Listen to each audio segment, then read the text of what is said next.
tabriklaymiz g'alabingiz bilan. Mana yutdingiz ichingizdagi bir bizga hali hissiyotlaringiz haqida bir gapirib bering. Qana o'zingiz qilyapsiz? Xursandchilik aka. O'zbek Farg'onada hammani xo'jayin boshliqlarni oldida yutish, rahbarlarimiz oldi mana shunday g'alaba berdi.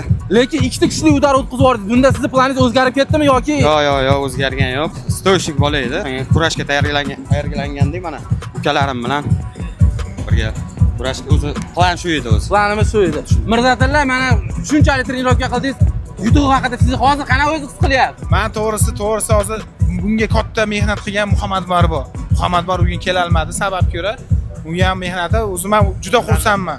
O'zi ham baribir xarakter ko'rsatdi. Chunki ikkita qattiq udar o'tkazib yubordi, shuning orqasidan ham. Kelajakdagi planlari Cowboy Fightingni bir-bir Lutfullo kelajakda endi katta bunaqa ligalarda urishni xudo xolasa bundan keyin kamarlarini olish xudo xolasa hammamiz poyez olib kelish. Xudo xolasa hammamiz. bu o'tgan udarlar bunga ta'sir qilmaydi. Ta'sir qilmaydi. Bular istimaba.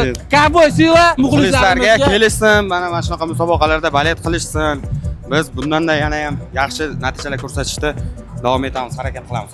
Gapga yo'q, lekin o'zlari urushganini ko'rdilar. Cowboy Fighting Siva.